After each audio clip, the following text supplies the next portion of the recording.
Dunia menahan napas dalam ketegangan yang mencekam. Mata dunia tertuju pada satu titik panas yang berpotensi memicu konflik global yang lebih luas. Kita berada di persimpangan jalan, di mana setiap keputusan dan tindakan dapat mengubah arah sejarah. Timur Tengah kembali memanas, bukan karena fajar yang menyingsing membawa harapan baru, melainkan karena bara api konflik yang berkobar semakin besar. Kali ini, bukan lagi sekadar riak-riak kecil, tapi perang terbuka yang mengerikan antara Israel dan Iran. Eskalasi yang berbahaya ini mengancam stabilitas kawasan dan memicu kekhawatiran internasional. Rudal melintasi perbatasan dengan kecepatan tinggi, menghantam kota-kota besar dengan daya ledak yang dahsyat, mengubah bangunan menjadi puing-puing, dan meninggalkan luka yang mendalam. Memaksa warga sipil berlindung dari serangan udara dan artileri, mencari perlindungan di bunker-bunker darurat, dan tempat-tempat aman lainnya. Ledakan mengguncang Teheran, mengguncang fondasi kota, dan mengirimkan gelombang kejut ke seluruh negeri. Jet tempur Israel membalas dengan kekuatan penuh, melancarkan serangan udara yang presisi untuk menghancurkan target-target strategis. Ini bukan lagi perang proksi, pertempuran yang dilakukan melalui pihak ketiga. Ini konfrontasi langsung yang mengancam jutaan nyawa, memaksa orang untuk meninggalkan rumah mereka dan mencari keselamatan di tempat lain. Pemadaman listrik meluas, keluarga terpisah karena perang, dan anak-anak ketakutan hidup dalam bayang-bayang konflik. Pemandangan sehari-hari yang menyayat hati. Konflik ini kini melibatkan kekuatan dunia dalam pusaran kepentingan yang kompleks, mengancam jalur minyak global yang vital bagi ekonomi dunia, dan berdampak hingga ke ruang keluarga kita, mempengaruhi harga energi dan stabilitas ekonomi. Apa yang memicu ledakan terbaru ini, dan siapa yang bertanggung jawab? Kemana arahnya akan membawa dunia yang sudah rapuh ini?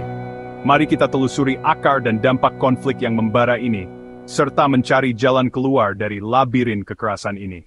Semua bermula dari sebuah titik krusial, sebuah momen yang mengubah segalanya, dari serangan balasan yang tak terhindarkan. Iran meluncurkan misil ke Israel, sebuah tindakan yang diperhitungkan sebagai respons terhadap provokasi sebelumnya. Aksi ini memicu respons besar-besaran, mengaktifkan sistem pertahanan, dan memobilisasi kekuatan militer Israel. Israel membalas dengan serangan udara yang terencana, menargetkan instalasi militer strategis dan simbol kekuasaan Iran, sebagai pesan yang jelas bahwa agresi tidak akan dibiarkan tanpa konsekuensi. Termasuk penjara Evin, yang dikenal sebagai tempat penahanan politik, serta markas Garda Revolusi, pusat komando penting bagi kekuatan militer Iran.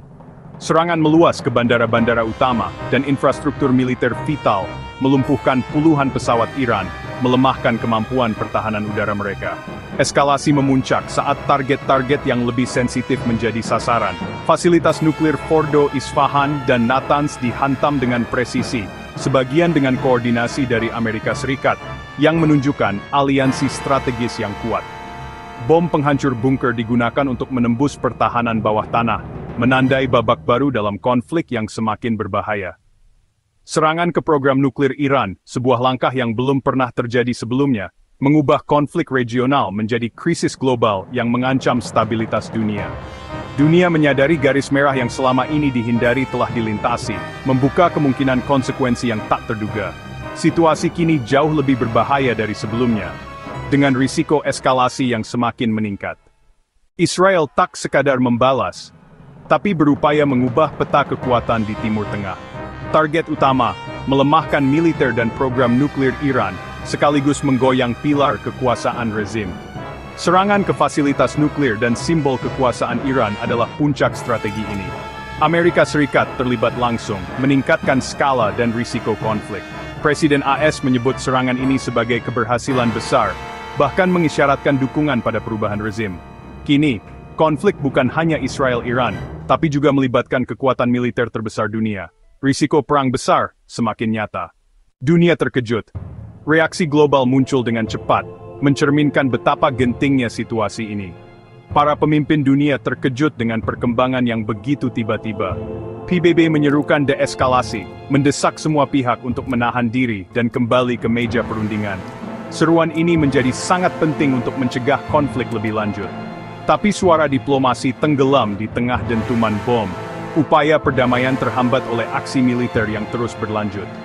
Amerika Serikat membenarkan serangan, dengan alasan pembelaan diri dan kepentingan nasional. Pemerintah AS menegaskan bahwa tindakan mereka proporsional dan terukur. Eropa ragu dan cemas akan eskalasi. Kekhawatiran utama adalah dampak konflik terhadap stabilitas regional dan global. Negara-negara Teluk Siaga meningkatkan keamanan dan memperketat pengawasan di wilayah perbatasan mereka. Qatar menutup wilayah udara sebagai langkah pencegahan untuk melindungi penerbangan sipil dari potensi bahaya.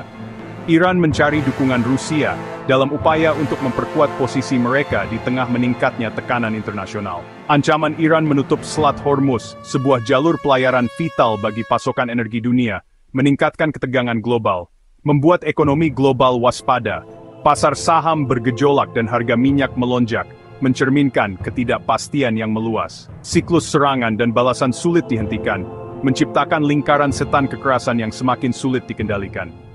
Risiko perang total membayangi. Mobilisasi militer besar-besaran meningkatkan kekhawatiran akan konflik yang lebih luas. Iran bersumpah membalas dengan retorika yang semakin keras dan ancaman yang lebih eksplisit, mengancam kepentingan AS di kawasan. Kehadiran militer AS di Timur Tengah menjadi target potensial dalam eskalasi konflik. Jika diplomasi gagal, harapan untuk solusi damai akan semakin menipis. Konflik bisa meluas ke Lebanon, Suriah, dan negara Teluk lain, menyeret seluruh wilayah ke dalam kekacauan. Dunia menghadapi ancaman bencana kemanusiaan, dengan potensi pengungsian massal dan korban sipil yang tak terhitung jumlahnya. Dan kekacauan ekonomi yang dapat mengguncang stabilitas global. Di tengah krisis, harapan pada diplomasi tak boleh padam. Perang hanya membawa penderitaan bagi rakyat biasa, rumah hancur, masa depan hilang. Komunitas internasional harus menekan semua pihak untuk kembali ke meja perundingan. Solusi militer hanya memperpanjang siklus kekerasan. Mediasi netral dan kesepakatan adil adalah kunci perdamaian. Masa depan Timur Tengah dan dunia bergantung pada pilihan hari ini, konfrontasi atau dialog. Kita harus terus menyuarakan harapan akan perdamaian, karena di akhir perang, hanya puing dan penyesalan yang tersisa.